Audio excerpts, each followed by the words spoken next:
All right, welcome to my channel. मेरा नाम आतिफ इकबाल है और आज हमारा टॉपिक ऑफ डिस्कशन होने वाला है कि अ, जो भी हमारी गवर्नमेंट ऑफ इंडिया ने जो डिसीजन लिया, उस डिसीजन लेने से इकोनॉमिकली क्या इम्पैक्ट पड़ा है। नुपुर शर्मा के सिनेरियो को लेके उसको सस्पेंड करके मिडल ईस्ट की चीज़ों को देख के जो किया, उसमें इकोनॉमिकली क्या इम्पैक्ट करेगा अगर वो नहीं लेते, और जो डिसीजन लिया है वो क्या इम्पैक्ट करा है। तो हम आज एक इकोनॉमिकल एस्पेक्ट को थोड़ा समझने की कोशिश करेंगे इस वीडियो के दौरान। और हमारे पास जो है एक आईआईएम के स्पेशलिस्ट हैं जो कि टॉपर रह चुके हैं, आईआईएम से पढ़े हुए हैं और इकोनॉमिक के बहुत जानकार हैं। वो हमारे साथ जुड़ेंगे, सरिंदर भाई नाम है उनका। और वो उस पे और दोनों मिलकर चर्चा करेंगे कि आखिर जो सरकार ने जो डिसीजन लिया है, नहीं लिया है, क्या वो सही है, गलत है। सही है तो कैसे इम्पैक्ट करा है इकोनॉमिकली, और अगर गलत है तो वो कैसे इम्पैक्ट करा है इकोनॉमिकली। तो यहाँ पे सिर्फ इकोनॉमिक का एस्पेक्ट समझने की कोशिश करेंगे। अगर आपको यहाँ पे एक रिलीजियस एस्पेक्ट का पॉइंट ऑफ व्यू समझना है या एक ऐसा एंगल समझना है कि हिंदू मुस्लिम वाला, तो मैंने एक वीडियो बनाई थी आमना अंसारी बेगम के साथ, बहुत अच्छी वीडियोस है। अक्सर कम से कम 5-6-7 हजार लोग देख चुके हैं और उस पे 700 लोगों ने पसंद किया उस वीडियो को।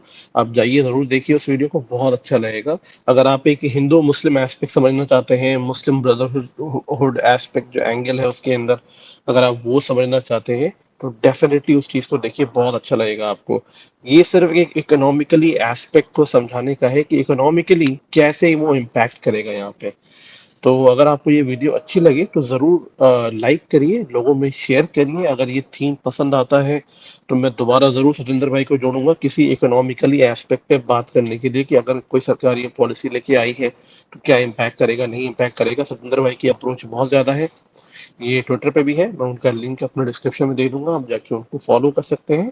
और जो भी आपके सवाल है वो आप उनसे पूछ सकते हैं। तो इसीलिए अपना फीडबैक देना जरूर ना भूलें। और do let me know in the comment section what you think about this video. और ये सुरेंद्र भाई कैसे ऑल हैं? Good all good. बहुत बढ़िया। पूरा नुपुर शर्मा वाला जो केस चल ही रहा है, और वो तो जो भी एक रिलीजियस एंगल है वो तो दैट्स अ डिफरेंट स्टोरी। और उससे बात करके क्या ही फायदा है, वो तो आपकी एक्सपर्टीज भी नहीं है। तो मैं तो यही उसमें देखना चाह रहा था कि आखिर बीजेपी ने जो इतना बड़ा डिसीजन लिया है, डेफिनेटली ये सोच के लिया होगा कि उसका इकोनॉमिकल एस्पेक्ट जो है वो क्या होगा। डेफिनेटली अगर ये इकोनॉमिकल एस्पेक्ट नहीं होता तो शायद बीजेपी इस चीज को इग्नोर कर देती है, और BJP I would say the government of India ignore कर देती और उस चीज को उतना नजरअंदाज कर देती। But government of right. India ने एक ऐसा डिसीजन लिया जो कि काफी लोग अपसेट भी हो गए, बट मुझे हमेशा यही लग रहा था कि कहीं ना कहीं उन्होंने इकोनॉमिकल एस्पेक्ट देख के लिया होगा कि भाई हम नहीं ले सकते अभी, we still rely on them heavily and we can not take that decision. तो मेरा वही सवाल था कि आपको क्या लगता है इकोनॉमिकल एस्पेक्ट पे कि क्या कारण रहे होंगे या किस चीजों को देख के उन्होंने ये डिसीजन लिया। अच्छा, सो इंटरनली, व्हेन आई से internally with in the country, and externally means outside the country, right. For external affairs ME है जो डील करता है, एंड इंटरनली जो बेसिक होम अफेयर्स हैं, ये दोनों के केस में ये एक्शन लेना जरूरी था। I tell you why. अगर मैं एज अ कॉमन मैन या any kind of representative, if I am going online, I am there in the TV studio, and I am saying something which can basically hurt sentiments, then I ideally should not be on that job. That is one. मतलब any normal person जो obviously जिसको एक time पर जब वो है वो थोड़ा सा गुस्सा आ जाएगा, वो रिस्पॉन्ड करेगा, कोई भी करेगा, राइट। बट अगर इतने बड़े इश्यूज को एक नेशनलिस्ट पार्टी की जो स्पोक्स पर्सन है वो हैंडल नहीं कर पा रही और वो रेसिप्रोकेट कर रही है, तो आई थिंक वो जॉब उसके लिए उस तरीके से नहीं है। हालांकि उसको फायदा भी बहुत हुआ है। That is a different scenario. Okay. जब ये कहा, आई मीन पहले तो ऐसा कहना चाहिए नहीं, बट किन वजह से हुआ, कौन कौन एसोसिएटेड है, we can talk about that letter. But अगर नूपुर शर्मा की बात करें तो जो उन्होंने कहा वो अजहर साहब के बारे में कहा, राइट? तो उसका जो इम्पैक्ट है वो नेशनल हो या इंटरनेशनल हो, जितने भी मुस्लिम कम्युनिटी है उन सब पे पड़ेगा, जो कि is not a good thing which goes out, because वो बीजेपी की स्पोक्स पर्सन। तो अगर वो बोल रही है तो दिस लुक्स लाइक कि पूरा का पूरा बीजेपी ये स्टेटमेंट दे रहा है। ठीक है, ये it is not government, it is the party. She is not the representative of government, she is the representative spokesperson of the party. So उसके बाद जब उसने ये कहा, इंटरनली एक अलग गेम चला। I think end of May, 25 और 26 जून को उन्होंने ये कहा। उसके बाद एक हफ्ता तक तो कुछ भी नहीं हुआ।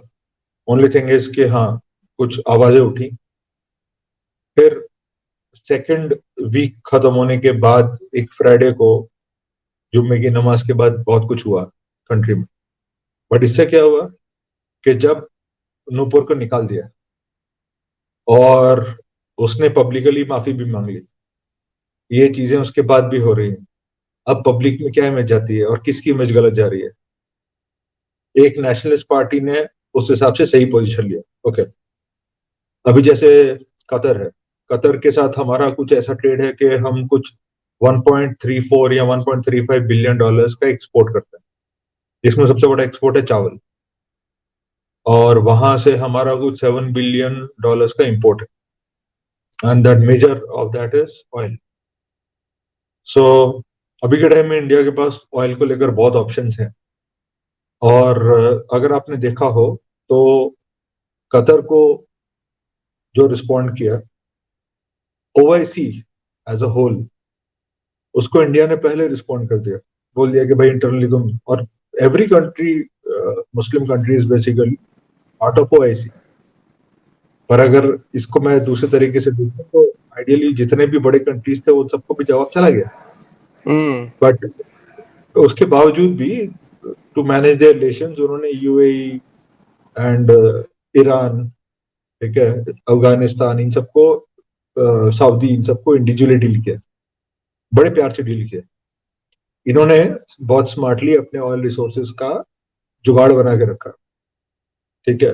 हाँ, मैंने देखा भी, मैंने कुछ जगह पर पढ़ा भी कि हमारा जो प्रोडक्ट्स है, इंडियन प्रोडक्ट, उसके बाइकआउट का कोई ट्रेंड चला। अपेरेंटली एक दो न्यूज चैनल बोले थे कि वो चला पाकिस्तान से, जो वहां पर रिप्लीकेट हुआ। और कुछ न्यूज चैनल बोले थे कि हाँ, कुछ टाइम का वो बाइकआउट था, बट उसको किसी ने सीरियसली नहीं लिया। और वो हम उस बात को सीरियसली ले भी नहीं सकते। क्यों? क्योंकि वो हमसे एक एसेंशियल कमोडिटी ले रहे हैं, वो हमसे चावल ले रहे हैं। वो तो उनके खाने के लिए बहुत इंपॉर्टेंट है, और वहां जाता भी हमारा बासमती है। सो आई थिंक वो भी एक कंस्ट्रेंट था जिसकी वजह से वो ज्यादा देर तक अपनी बात पर टिक नहीं पाए। तो अगर मैं इकोनॉमिकल एस्पेक्ट से देखूं तो जैसे ही, I think that guy was Zubair, Zubair जिसने हाईलाइट किया था, तो जैसे उन्होंने हाईलाइट किया, इमीडिएटली जो था वो बीजेपी ने एक्शन ले लिया, उन्होंने सही एक्शन लिया। अब मैं इंटरनली आपको एक फायदा बताता हूँ। समहाउ पॉलिटिक्स में आपने देखा होगा कि जो भी या तो जेल गया या जिसके ऊपर कोई भी ऐसा इल्जाम आया, उसको सिंपैथी मिल जाती है पब्लिक की। लास्ट टाइम दिल्ली में आई थिंक एमएलए का चुनाव था अगेंस्ट अरविंद केजरीवाल, जो नुपुर शर्मा हारी थी। आज अगर खड़ी हो जाए तो कौन जीतेगा? She will win definitely. ठीक है। सो इसीलिए मैं कह रहा हूं कि मेरे हिसाब से फायदा नुपुर को भी हुआ है इनडायरेक्टली, मतलब डायरेक्टली नहीं, लॉन्ग टर्म में होगा, शॉर्ट टर्म में नहीं होगा। बिकॉज एक टाइम आएगा जब, मतलब अच्छा, for me this is not, जो हो रहा है this is not good for normal Indian Muslims. Right. क्योंकि आप देखेंगे ये सब कुछ छोटी मोटी स्टेट पार्टीज हैं जिनकी तरफ से आपको कुछ ना कुछ नेगेटिव सुनने को मिला है। तो जब वो ऐसा बिहेव कर रहे हैं, तो इवन उनके स्टेट्स में भी, यहाँ कहीं और पर भी, जो एजुकेटेड लोग हैं, who are trying to live their normal life, they have lot to work, और करियर बनाना है, बच्चों का पढ़ाई है, बहुत कुछ करना है, तो उनको भी ये समझ में आता है, and they are the ones who actually become, उनको डिस्कम्फर्ट फील होता है, हालांकि may be that population is lesser, ऐसे कुछ क्लेरिक्स के चक्कर में आने वाले लोग भी बहुत हैं, ऐसा नहीं है कि नहीं है, बट अगर as a idea of India आप सोचेंगे तो इन लोगों ने ऐसी ऐसी मिस्टेक्स कर ली हैं ये सब करके, और इलीगल हथकंडे अपना के, मुझे सॉरी, मुझे लॉन्ग रन में I don't see a huge credibility of them coming in, to be very frank, and these kind of things are actually making rest of communities more stronger together,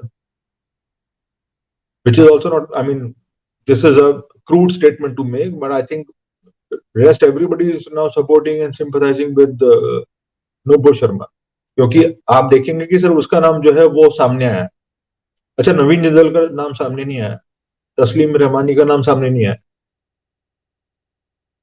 so I think she has a long way to go. And I think one thing that I noticed because of this entire scenario, we can also जी discuss. I mean, it's not an economical aspect, but एक चीज तो जी ये भी है कि freedom of expression कितना obsolete है हमारी country में.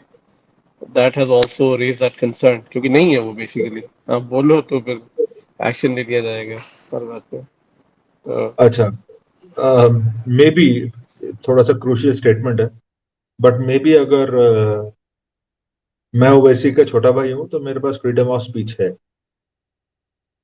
मगर मैं अगर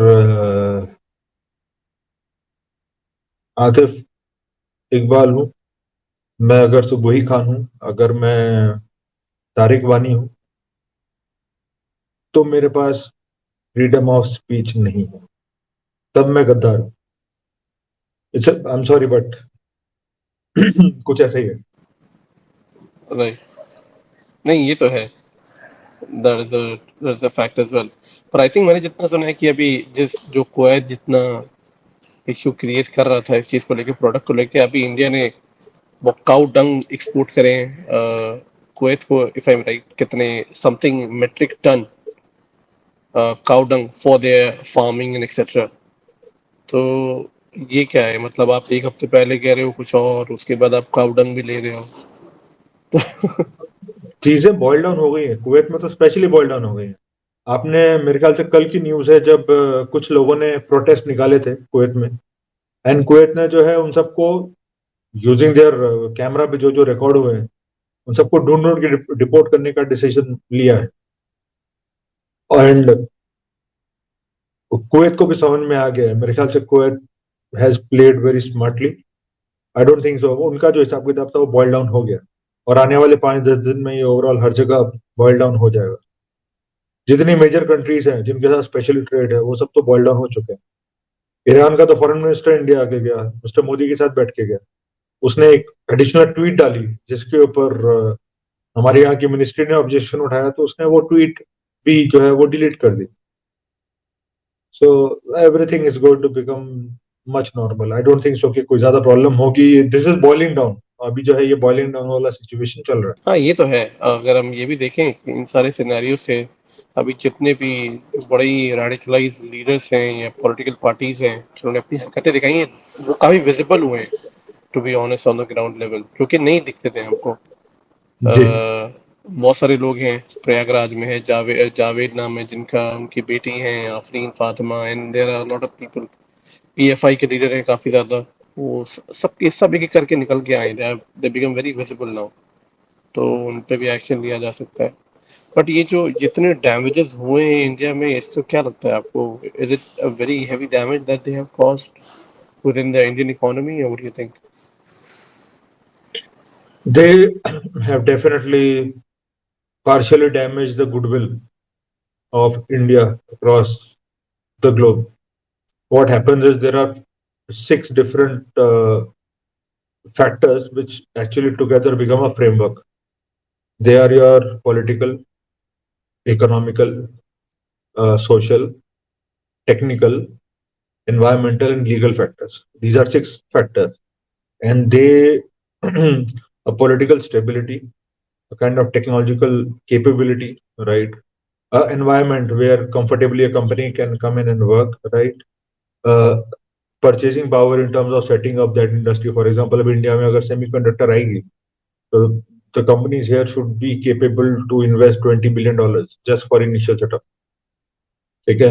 And then legal, which is also very critical. अभी countries which are politically stable, they have a certain very high value and legal stability, right? इसने हमारे लीगल और पॉलिटिकल सिस्टम दोनों को हट किया in terms of image, in terms of goodwill. तो अगर आप अच्छा, अब अगर कंपनी टू कंपनी ट्रांजेक्शन हैं तो कोई फर्क पड़ेगा नहीं. And if our leaders go in front and talk तो भी चीजें बॉइल डाउन हो जाएंगी. बट जब तक नहीं होती, हाँ वो एक this is going to be a chapter in the history. People are going to remember it. People are going to remember it the way they remember Kashmir files. So people are not going to forget it. That is very important, and that is unfortunate. Let's see. जी जी, चलिए, ये भी एक fact है ही। पर आपको लगता है कि जितनी मिडिल ईस्टर्न कंट्रीज जो अभी ये कर रही हैं, इससे कोई भी ऐसे जो उनके टाइज हैं इंडिया से वीक हो जाएंगे या ऐसा समथिंग? और ये आपने कुछ ऐसा पढ़ा हो या देखा हो कि कुछ ऐसी चीजें हुई हैं? मैंने एक वीडियो है हमारे दोस्त आलोक भाई की, डिफेंस डिटेक्टिव की, जिसमें वो पूरे डिसइंफो लैब की एक रिपोर्ट थी जो उन्होंने सामने प्रेजेंट की थी, और बहुत अच्छा वीडियो बनाया था उस पर. तब उसमें मल्टीपल स्टेक होल्डर्स उसमें अवेलेबल थे अलग जगह के, जिसमें पाकिस्तान, कतर, टर्की, इन सबका अपने आप में एक ग्रुप है. इसमें टीआरटी वर्ल्ड भी है, इसमें सॉरी टीआरटी है, टर्की का पेपर, न्यूज़पेपर. उसी तरह से अल जजीरा भी है. सो ये जो है, इसमें और भी बहुत सारे फैक्टर्स हैं, but I am just giving few names.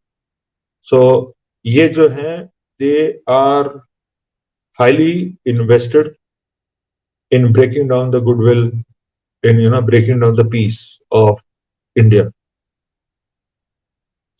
I can say United India, to be very frank.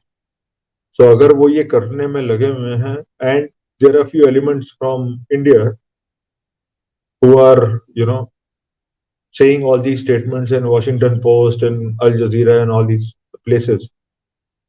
तो जहां जहां पर भी ऑनलाइन भी उसको पढ़ा जा रहा है, वो एक डैमेज करता है. But at the same time अगर मैं उसको नेगेटिव फोर्स मानता हूं, तो that is actually fighting with the positive force of all the capabilities that we have shown across the world.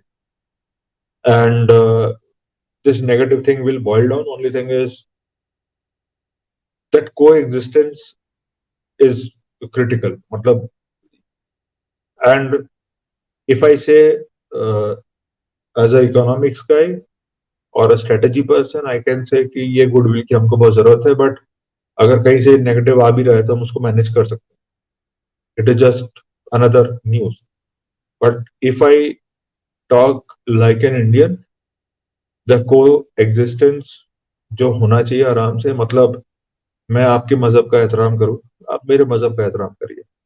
क्योंकि अगर मैं सही बोल रहा हूं तो नबी साहब ने भी बात बोली थी कि कभी भी किसी और के मजहब के ऊपर उंगली मत उठाओ, कुछ गलत मत बोलो, राइट? तो अगर उन्होंने ये कहा है तो फिर वो कोई भी कर रहा है उसके अगेंस्ट, मतलब अगर वो बात को काट रहा है अपनी बात को प्रूव करने के लिए, तो वो एक तरह से तो जो उसको फॉलो करना चाहिए वो फॉलो नहीं कर रहा. But this goes everywhere. मैंने सिर्फ एग्जांपल दिया, ये चारों तरफ यही होना चाहिए कि भले साम मन में ना भी हो, क्योंकि पढ़ा तो होगा नहीं नाम, राइट? मैंने कुरान नहीं पढ़ी है, किसी और ने गीता नहीं पढ़ी होगी, राइट? किसी ने गुरु ग्रंथ साहब नहीं पढ़ा होगा, राइट? तो उनको नहीं पता कि उसके अंदर क्या वैल्यूज लिखी है. सो द बेसिक फंडा इसके को एग्जिस्टेंस के लिए एक दूसरे को या तो मतलब अगर अप्रिशिएट नहीं भी कर सकते तो at least try to live together. That is going to be very very critical, और उसको डिस्टर्ब करने के लिए लोग आएंगे, ये पक्का है, क्योंकि वही चीज है जो हमको डिस्टर्ब कर सकती है और कोई चीज हमको डिस्टर्ब नहीं कर सकती। We are very right, stable otherwise. Right. अच्छा सुरेंद्र भाई, एक चीज जो मैंने भी कहीं पढ़ी थी कि क्योंकि अगेन इस इकोनॉमिकल एस्पेक्ट कि ये it is less political, it is more political than religious issues which is actually OIC and all the Middle Eastern are trying to create, क्योंकि अभी रशिया यूक्रेन की वजह से ऑयल रिफाइनरीज जो था उसकी बहुत कमी हो गई है, और मिडिल ईस्टर्न से क्रूड ऑयल लेता है, और इंडिया के पास अभी सिर्फ अकेला ही ज़्यादा रिफाइनरीज है, तो ज़्यादा क्रूड ऑयल खरीद रहा है, उसको रिफाइन करके बाकी कंट्रियों में बेच रहा है, which is something for OIC or Middle Eastern countries is hard to digest. आपको क्या लगता है? How do you see this? No, And this this is is the main reason. absolutely And I'm so sorry yes. for cutting. This is the main reason for all this agenda and all. um I think what you are thinking is right. Now when I think about it, I think you are right because हमारी refinery systems बहुत बड़ी बड़ी companies की available है यहाँ पे, जो किसी भी तरह का जो क्रूड है उसको प्रोसेस करती हैं। मतलब जो अरब से आता है वो क्रूड का कॉम्पोजिशन अलग होता है, जो वेनेजुएला से आएगा उसका अलग होगा, ईरान से आएगा उसका अलग होगा, जो रशिया से आएगा उसका अलग होगा। एंड एक क्रूड, एक तरह के क्रूड को प्रॉपरली उस पर काम करने के लिए आपको कम से कम 3-4 साल लगते हैं वो सेटअप कंप्लीट करने में। और हमने जो है वो सेटअप्स अगर बनाए हुए हैं, तो obviously we are going to make some money out of it by processing it and exporting all that diesel and petrol and other jelly and other stuff. So हाँ, ये डेफिनेटली पॉसिबल हो सकता है, बट अच्छा ये भी है कि हम रशिया से भी ऑयल ले रहे हैं, अभी तो हमारा थर्ड लार्जेस्ट पार्टनर हो गया, तो वहां पर भी एक फैक्टर आता है। बट आई थिंक ये जो है ये वो जो डिसइंफो लैब की जो रिपोर्ट आई थी, आई थिंक कहीं ना कहीं ये this one is more associated with brotherhood. Yeah, I agree. This is I would say that it is more about that political thing, but they are using the Muslim Brotherhood to create the unrest within the country so that it can impact economically for them. It's like yes तो जितना मैं देख रहा हूँ इस चीज को, but anyway ये सारी ये सारी चीजें थी, तो ये भी एक एस्पेक्ट था जो लोगों को मैं समझाना चाह रहा था कि एक बहुत ही इकोनॉमिकल एस्पेक्ट भी है, और अगर ये मिडिल ईस्टर्न कंट्रीज जो हैं ये OIC they are coming together, it is because of the that oil thing. I just feel like the oil thing is a very big reason as well, क्योंकि आज ही मैंने बहुत सारे न्यूज़ देखे, even though मैंने मेजर गौरव warrior को भी देखा कि there's a huge gap between when the statement was made and it took them such a long time for OIC to react. So yes what they were doing in between. So that is also one of the very major factors. तो मैं लोगों को तो यही समझाता हूँ, जो लोग थोड़े से एनालिसिस करते हैं वो जानते हैं कि it is more of a political aspect than religious aspect. और जितने ये दंगे कर रहे हैं एब्सोल्युटली उन सब में पीएफआई का हाथ है, सब में PFI, popular front of India जितनी पार्टीज हैं, they are involved everywhere. Even the guy Javed in Kanpur, sorry Prayagraj, he was also member of that is somewhere as well. तो ये लोगों को समझना बहुत जरूरी है, तो बस मैं वही चाह रहा था। अच्छा लगा सत्येंद्र भाई जी, मुझे बोलिए आप लगता कुछ है कह भाई रहे कि मुझे लगता थे। है कि ये जो ये हो रहा है, अब हम्म, अगर हम जैसे कॉमन लोग ऑब्जर्व कर रहे हैं, जी, तो जो हाईली कैपेबल लोग हैं वो तो बहुत ज्यादा ऑब्जर्व कर सकते हैं, राइट? और अगर वो बहुत ज्यादा ऑब्जर्व कर सकते हैं तो उनको भी चीजें हमसे बहुत ज्यादा दिख रही हैं और समझ आ रही हैं। एंड मुझे लगता है एक्शन तो इस पे होगा, मैं नहीं जानता कब होगा, लेकिन जो होगा वो स्ट्रांग होगा, वो काइंड ऑफ परमानेंट होगा, लीगल होगा।